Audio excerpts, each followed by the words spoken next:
¿Qué tal? ¿Cómo están? Bienvenidos. Son las 8 de la mañana con un minuto. Estamos partiendo Agenda Económica, edición para este día viernes, al cierre de la semana. Gracias por acompañarnos a esta hora de la mañana. Estamos revisando los temas más importantes de hoy, viernes 12 de septiembre. Partimos con los indicadores y los datos con los que comienza el mercado el día de hoy. Los vamos a revisar de inmediato y ustedes lo verán en pantalla, lo que ha ocurrido ayer con la Bolsa de Comercio de Santiago y también con el precio del dólar. El de ayer, la jornada de este jueves de procesamiento de los datos que entregó el IPOM del Banco Central, este informe de política monetaria que trajo algunas noticias importantes respecto a las proyecciones sobre inflación fundamentalmente y a crecimiento. Bueno, ayer el IPSA tuvo un cierre bien positivo, cerró en 1,98% de ganancia en el mercado local, impulsado por algunos sectores específicos, sectores como las telecomunicaciones con Entel, también el retail con Falabella y Mallplaza, entre las acciones que más subieron ayer, todas ellas por sobre el 3%. También en el Chile y Latam subieron más de 2,7% en la sesión de este jueves, que fue bien favorable, como decíamos, y le permite al IPSA retomar además los 9.000 puntos que había perdido el día anterior. El dólar, por otra parte, está en 941 pesos en el mercado local, mientras que la UF para hoy tiene un valor de 39.485 pesos. Los datos con los que estamos comenzando entonces la jornada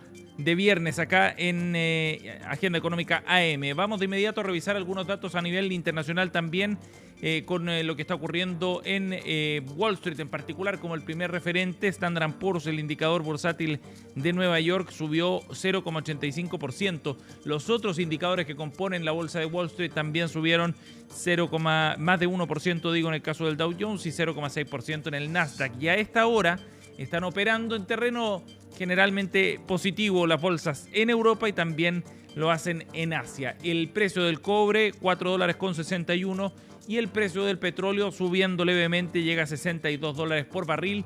Los datos internacionales con los que estamos partiendo también esta edición de Agenda Económica. 8 de la mañana con 3 minutos. Hay hartos temas que han estado en discusión en las últimas horas. A propósito, algunos de ellos del IPOM del Banco Central. Vamos a ir a revisar las portadas de los medios a nivel local para dar cuenta precisamente de esos temas de discusión. Y el primero de ellos lo trae el Mercurio. Tiene que ver con los alcances que tuvo uno de los apartados del informe del Banco Central. Este informe de política monetaria aborda, como decíamos, aspectos macroeconómicos bien relevantes, pero también da espacio a otros apartados. Y uno de los recuadros que trae el Banco Central y que desarrolla en 5 páginas del informe tiene que ver con la evolución del mercado laboral. Es el recuadro 3 de este reporte. Y el oficialismo ayer salió a cuestionar al Banco Central precisamente por este estudio sobre la evolución que ha tenido el mercado laboral. Tras la discrepancia del presidente Boric con el informe de empleo, el oficialismo criticó la forma en la que ha ido actuando o ha interpretado este trabajo el Banco Central. Ha mejorado la calidad de vida a muchos, fue lo que dijo el presidente de la República, ya lo vamos a escuchar, pero además hubo críticas de parlamentarios que no solamente planteaban un matiz, una discrepancia respecto a este informe, sino que además apuntaban directamente al trabajo técnico. A rato siento que lo que está primando son los intereses económicos que quieren resguardar este modelo económico, dijo la diputada Lorena Pizarro, por ejemplo, para tomar una de estas críticas. El diputado del Partido Comunista Matías Ramírez en EMOL también dijo que llamaba profundamente la atención que todo el informe al final ataque aquellas reformas que van en beneficio de los trabajadores. Es otro de los comentarios que hubo ayer en el Congreso que rescata el Mercurio en su crónica, a pesar de que este informe del Banco Central aborda mucho más aspectos que solamente el ámbito laboral. Otro de los comentarios también destacados, el del diputado Juan Santana, quien consideró que era difícil que se estime un solo factor como causante del alto desempleo. Recordemos que el Banco Central aquí lo que hace es un análisis sobre la evolución del mercado laboral y considera que hay varias causales de la situación que está viviendo el mercado laboral actualmente, que arroja señales mixtas, dice, pero de todas maneras plantea que lo que muestra la evidencia, tanto en los registros administrativos sobre la tasa de creación de empleo, los niveles de rotación laboral, el tiempo de búsqueda de empleo formal también, entre otras cosas, muestran que ha habido también un deterioro del mercado laboral y que los costos laborales han estado creciendo por encima del promedio prepandemia, y finalmente entonces genera un vínculo causal entre ambas cosas: el aumento del costo laboral, producto del salario mínimo, de la reducción de las 40 horas, entre otras cosas, con la situación de deterioro del empleo. Y eso es lo que ha abierto toda una discusión política que vamos a estar comentando en unos minutos. Nos vamos ahora al diario Pulso para revisar también la portada de este titular. Nos vamos al titular principal: procesos de quiebras de empresas suben 44% a agosto, y en el comercio se duplican, en lo que dice Diario Pulso en su titular principal. Este antecedente es bien importante también para reflejar cuál es el momento que está viviendo la economía, que si bien en términos agregados a nivel general ha ido creciendo, de todas maneras este informe muestra también una realidad distinta dependiendo de los sectores, y es lo que destaca entonces el diario Pulso, el suplemento del diario La Tercera. El reporte se basa en los antecedentes de la superintendencia de insolvencia y reemprendimiento, y los abogados, dice la nota, señalan que los sectores más afectados, como el comercio y la construcción, reflejan dificultades económicas estructurales. Otros rubros presentan variaciones más moderadas, destaca así el diario Pulso en su portada. Revisemos otro de los temas que trae entre los titulares principales. Aparece también la controversia a propósito del efecto del salario mínimo. Los parlamentarios de oposición ahora plantean acotar próxima alza del sueldo mínimo solo al IPC, mientras gobiernos regionales han ejecutado menos de la mitad de sus recursos a julio. Lo destaca también el diario Pulso en su portada. Titulares que trae para el día de hoy. Y cerramos esta revisión rápidamente yéndonos al diario Financiero para revisar un antecedente bien importante. Ya vamos a estar profundizando en este tema. El gobierno propone aumentar en $5 las tasas de embarque de viajes internacionales, aludiendo a desajuste fiscal. Es parte de lo que destaca entonces también el diario Financiero en su portada. Ya vamos a estar profundizando también en este tema. Y un asunto que vamos a estar abordando en la entrevista de hoy: el Chile Day debuta en Madrid con una concurrida recepción en casa del embajador Velasco. Lo destaca así el diario Financiero. Se desarrolla la segunda versión del Chile Day de este año. La primera fue en Norteamérica y ahora corresponde el turno a Europa. Y en ese sentido, entonces, vienen jornadas de discusión de las expectativas que tienen los inversionistas en Madrid respecto a nuestro país y cómo Chile puede ofrecerles también un atractivo. Vamos a estar conversando de ese tema en unos segundos. Es parte de los temas que trae en su portada el diario Financiero para hoy, 8:09.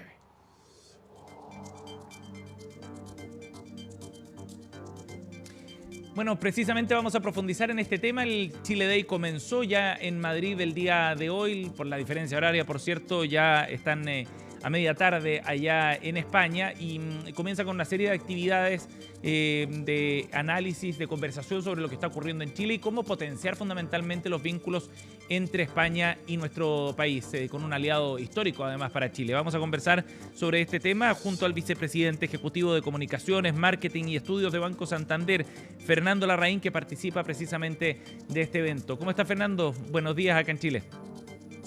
Hola, muy buenos días. Buenas tardes acá desde Madrid. Gracias por conversar con nosotros. El evento ya ha comenzado, la agenda de eventos del Chile Day. La parte formal se realizó, como decíamos antes, con esta cita que organizó el embajador de Chile en España, pero las actividades del Chile Day propiamente tal comienzan hoy día. ¿Qué expectativas hay, qué ambiente hay para el desarrollo de este Chile Day allá en Madrid, Fernando? La verdad es que hay por la cantidad de gente que hay mucha expectativa. Este es el Chile Day más numeroso que se ha hecho en la historia del Chile Day.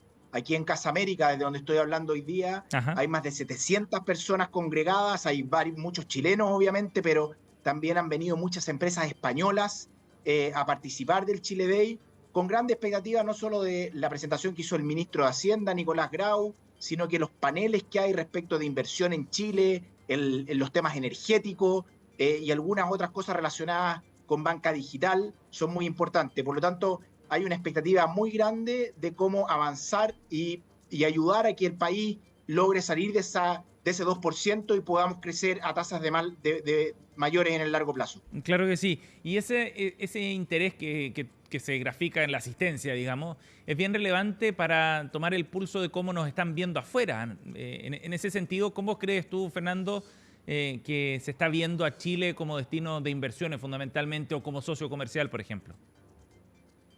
A ver, dos cosas aquí muy breves. La primera es, Chile se ve como un país sólido, con un resguardo regulatorio y institucional en donde las instituciones funcionan y por lo tanto las reglas del juego, que son muy relevantes para cualquier inversionista internacional, se respetan en nuestro país y en Chile. Ujú. Por lo tanto, hay un optimismo y una visión de mirada de futuro de un país que ya dejó atrás épocas turbulentas, y que hoy día viene a poder desarrollarse mucho mejor en sectores relevantes como la acuicultura, como la forestal, como la minería, etcétera.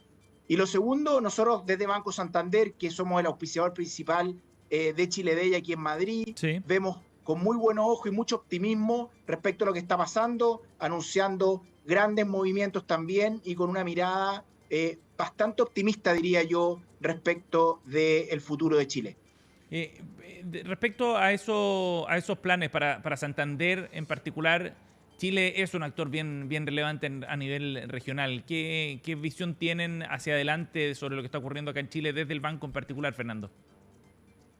Bueno, Santander como grupo tiene un compromiso muy grande en la región, en América Latina, y un foco principal en Chile, en donde hemos desarrollado inversiones, por ejemplo, el Campus Santander, que está haciendo innovaciones en tecnología que se han hecho en el último tiempo, de manera tal de poder entregar un mucho mejor servicio a todos los clientes del banco. Y también algo que es muy importante, y eso es lo bueno de ser un banco internacional, es darle espacio a todas las empresas en Chile, no solamente las empresas grandes, sino que también las pequeñas y medianas empresas, de poder internacionalizarse. Ujú. Y estar de la mano una plataforma financiera como Santander los ayuda a dar ese salto, ese paso, a poder crecer y de esa manera tener mejores registros en las propias empresas, pero también generar mejores y más empleo en nuestro país.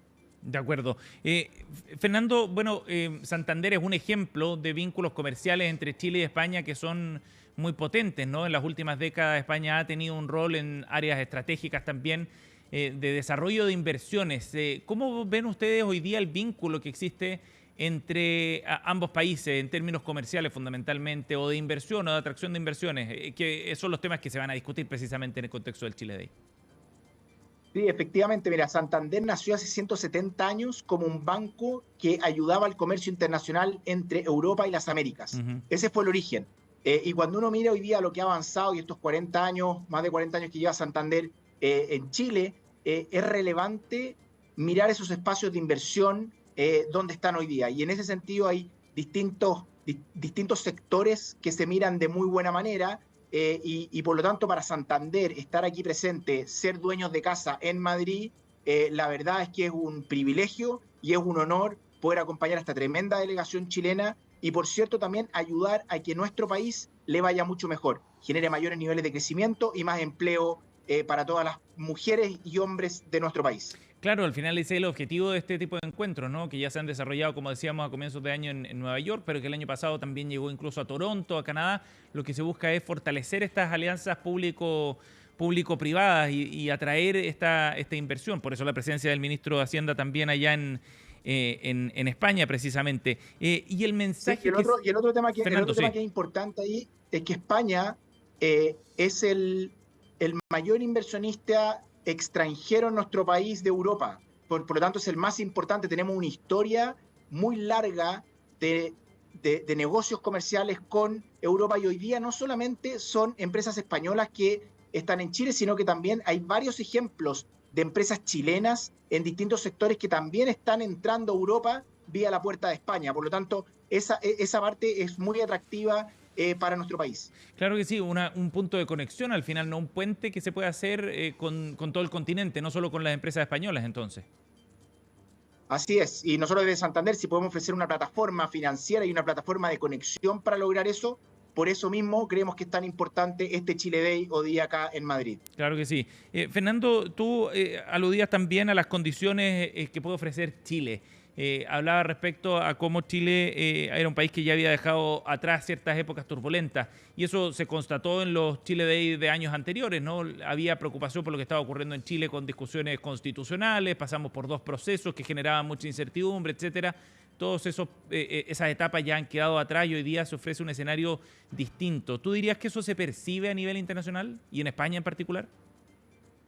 Sí, yo te diría que sí, a nivel internacional, cuando uno mira Chile, existe un apetito de inversión por parte de los inversionistas extranjeros. Cuando miran América Latina, Chile aparece como un foco que brilla, y por lo tanto existe un optimismo respecto del devenir de Chile. Y me parece que la discusión en este Chile Day, comparado con años anteriores, es una discusión más de mirada de largo plazo, en el sentido de ver cuáles son aquellas cosas, cuáles son los desafíos que tiene nuestro país y cómo los propios inversionistas y las alianzas público-privadas, que fue algo que destacó el expresidente Frei, que destacó el embajador Velasco acá, es extremadamente relevante para poder avanzar en esa senda de crecimiento. Por lo tanto, yo me atrevería a decir que comparado con los Chile Day anteriores, hoy día hay una mirada de optimismo y de esperanza respecto del devenir de Chile.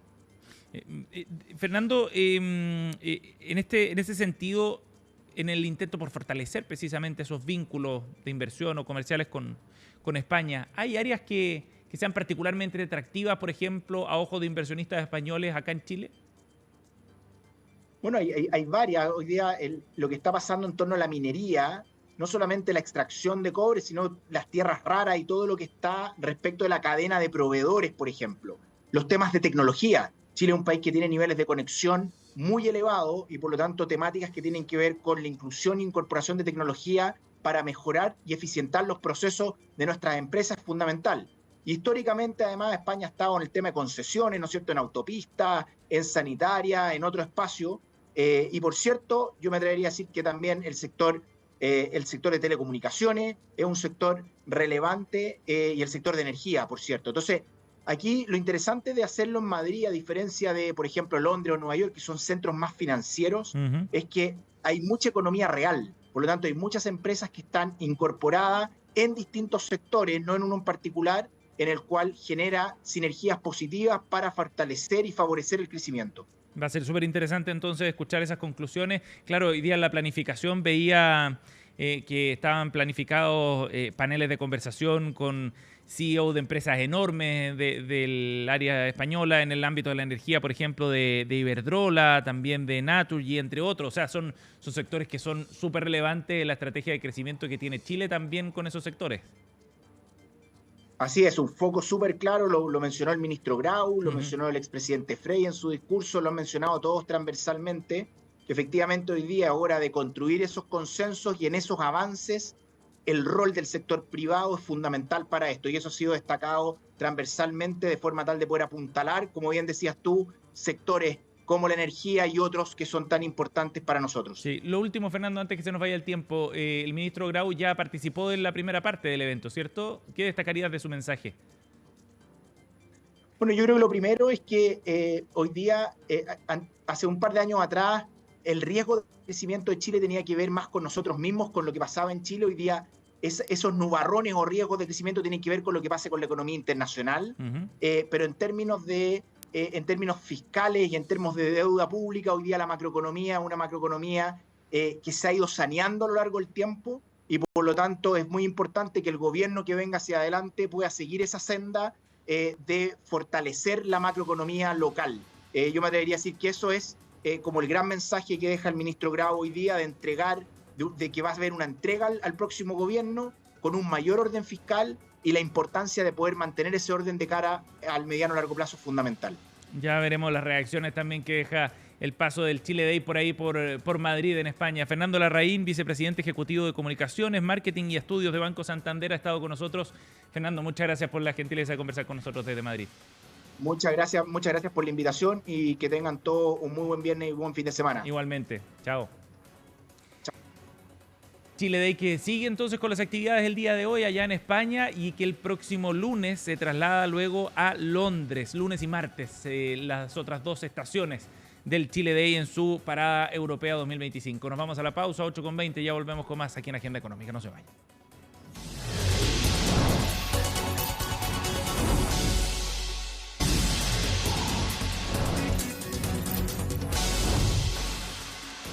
Ya estamos de vuelta, son las 8:23, seguimos en Agenda Económica AM y vamos a abordar la discusión, la controversia que se ha generado esta semana a propósito de una de las informaciones que entregó el Banco Central en su último informe de política monetaria que conocimos el miércoles. En uno de los recuadros en los que se abordan temas específicos de análisis económico, bueno, el Banco Central entró de lleno en la discusión sobre lo que está ocurriendo en el mercado laboral chileno y concluye en este recuadro un documento que tiene cerca de 5 páginas dentro del total del informe, concluye básicamente que el efecto que ha tenido la agenda laboral impulsada en los últimos años en el mercado laboral ha sido negativo. Por supuesto que este es un análisis multidimensional y no es la única causa por la cual se explica un deterioro del mercado del trabajo, pero la discusión sobre el salario mínimo y la reducción de la jornada laboral a 40 horas semanales ha incidido y ha tenido un efecto negativo en el mercado del trabajo. En un contexto, decía el Banco Central, en el que la actividad ha ido creciendo a tasas coherentes con el potencial, el empleo ha tenido un crecimiento acotado. La tasa de desempleo se ubica por sobre sus niveles previos a la pandemia, decía el análisis específico del Banco Central. Y esto ha abierto todo un debate de corte político, donde incluso ha entrado el presidente Gabriel Boric a tallar también sobre este tema, porque plantea una mirada contraria, distinta a la evidencia técnica en la que se sustenta el análisis del Banco Central. ¿Qué es lo que constata básicamente el Banco Central? Que por un lado el número de personas que cotizan en el registro administrativo de la AFC muestra que la tasa de creación de empleo formal ha sido mayormente negativa o cercana a cero. Por otro lado, que la rotación laboral está en mínimos históricos, que el tiempo de búsqueda de empleo formal va al alza desde el 2023 y que los costos laborales han estado creciendo por encima del promedio previo a la pandemia. O sea, cuantitativamente se ratifica el impacto negativo en el empleo del aumento de los costos laborales. Y hay ahí todo un análisis técnico bien profundo sobre la materia. Vamos a ir escuchando algunos de los análisis que se han hecho respecto a este tema, partiendo por Rosana Costa, la presidenta del Banco Central. Esto fue lo que dijo el día de ayer. El banco ha sugerido distintos elementos para explicar esta evolución del mercado laboral. Se incluye en esta explicación el aumento de los costos laborales, producto de un conjunto de leyes, salario mínimo, reducción de jornada, pero hay un conjunto de leyes. Hay sectores de la economía que avanzan más rezagadamente y que son fuertes demandantes de trabajo, sin duda, la construcción es uno de ellos. Vemos factores más estructurales en el mercado laboral, sin duda hay un cambio demográfico que está afectando el mercado laboral y que hay que mirarlo hacia adelante. Se están incorporando nuevas tecnologías y hay entonces un cambio en los procesos productivos que puede ser más intenso en algunos sectores que en otros. Entonces hay un conjunto de elementos que están detrás de la evolución de este mercado laboral. La visión entonces del Banco Central, reflejado en las palabras de su presidenta, Rosana Costa, para un análisis que es mucho más técnico y profundo también, que realiza un grupo de economistas dentro del Banco Central sobre lo que está ocurriendo con el mercado del trabajo. En esos multifactores también apela a otros asuntos que tienen que ver, por ejemplo, con la automatización y cómo eso ha ido llevando a las empresas a poner el foco más bien en la eficiencia y en el control de sus talentos más que en otros aspectos. Pero finalmente es el conjunto de factores el que termina impactando en la situación actual del mercado del trabajo. La controversia ayer se agrandó, diríamos, por las palabras del presidente Gabriel Boric. Estuvo en entrevista en el canal de televisión de Universidad de Chile y allí planteaba él sus discrepancias, sin evidencia técnica sobre la mesa, eso sí, pero sus discrepancias respecto a este informe del Banco Central. Escuchemos qué dijo el presidente Boric. Yo defiendo de partida la autonomía del Banco Central y no solamente respeto esa autonomía, sino que valoro mucho el rol de sus equipos técnicos. Nosotros, por ejemplo, podemos tener discrepancias sobre cuándo o cuánto bajar la tasa de interés, pero no tengo ninguna duda de que el Banco Central toma esas decisiones en función de el mandato constitucional que tienen y no de intereses políticos. Y tengo una discrepancia respecto a la visión que plantearon en el IPOM sobre las consecuencias de políticas sociales que han sido importantes, como el aumento del salario mínimo, en particular esa y su relación con el desempleo, pero es una cuestión totalmente debatible, que me parece legítimo poner en el debate.